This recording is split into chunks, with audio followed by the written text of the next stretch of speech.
Hello, welcome to the latest live edition of That's Well Boxing. Today we're joined by Sean. How you going, Sean?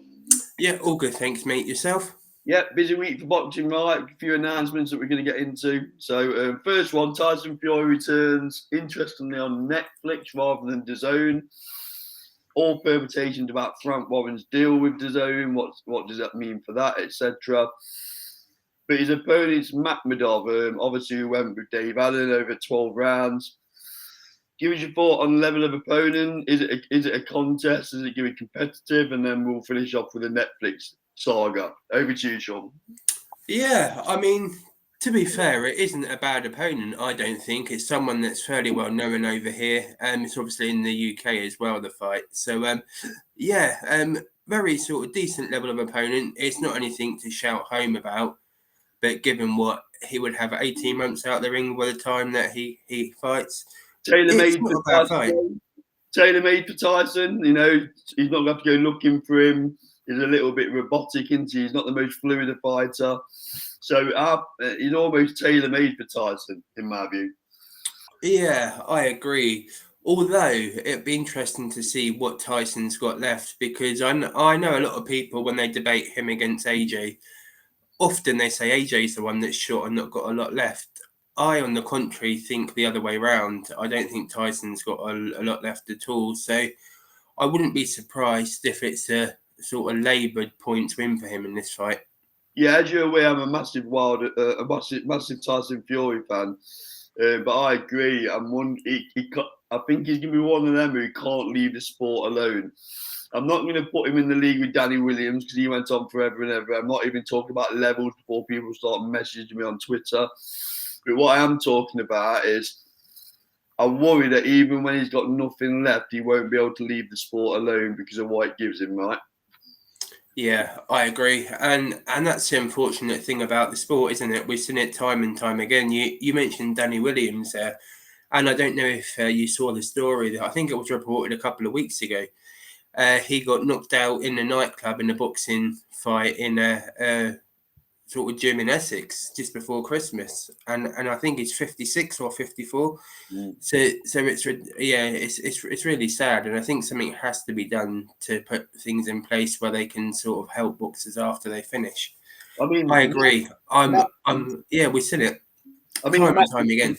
Makhmudov, who I've been practicing his name all morning in the mirror, he has got enough to take Fury out if there isn't much left in that tank, right? He has, yeah. I mean, obviously Dave Allen is known for his durability and he's a tough man. But I think Tyson's a bit susceptible to being hit. We've seen that in the past. We see Usyk nearly stopped him on his feet. Obviously Wilder didn't stop him but had him down a couple of times. I just worry that Tyson's sort of been there and had that too many miles on the clock. I actually think he may lose this fight. Interesting date as well. Obviously, the 11th of April. All we know is that it's in London. We don't know where in London. So, in terms of ticket sales, it's going to be a good undercard. I know Fury's a big ticket seller, and he is, isn't it? Yeah. But do you think this does do a Tottenham on its own or a Wembley on its own? Because I don't think it does.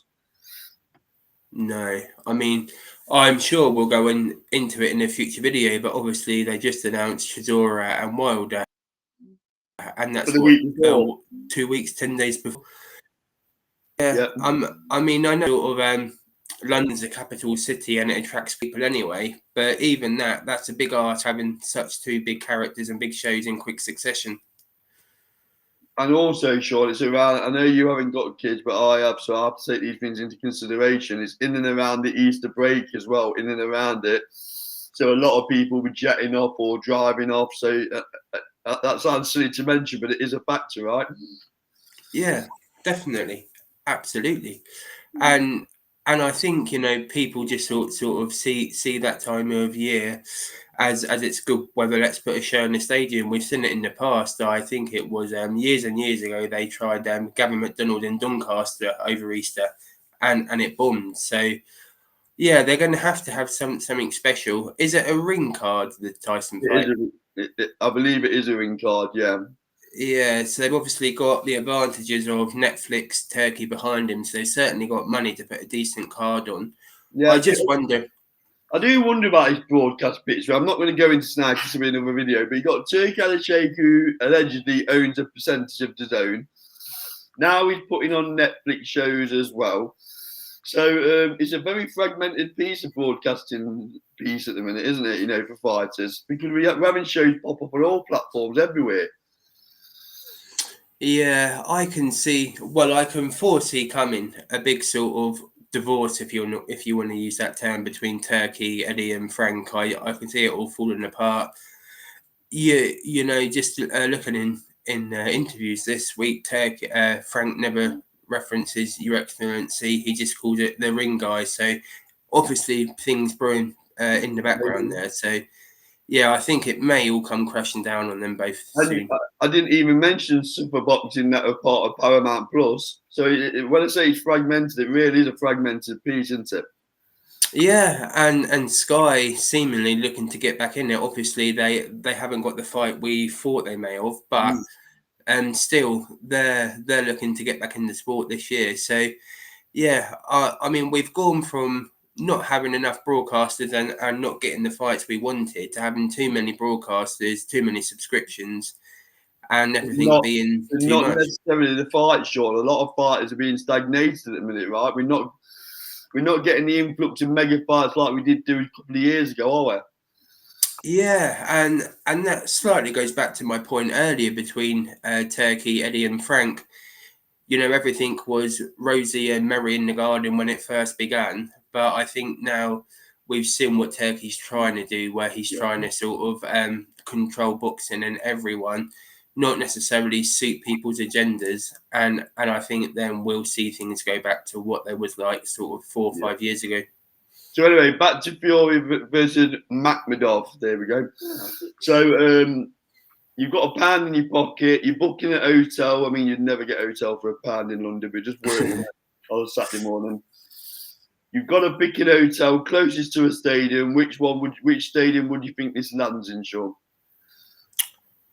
They like Spurs, don't they? So I can see it. Yeah, being Spurs.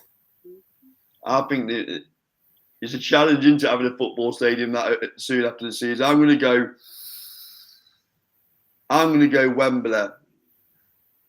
I think it depends what the undercard looks like, but I'm going to go Wembley. So we'll have a virtual coffee on it then and see who's right. Yeah. Okay, that's all things Fury versus Makhmudov. That's mine and Sean's views. Thank you for all the comments, good and I've had some bad on the channel recently. Like, comment, subscribe. This has been Last World Boxing, proudly sponsored by SC Travel Limited and Sean Building Services. Thank you, Sean, and we'll see you on the next video.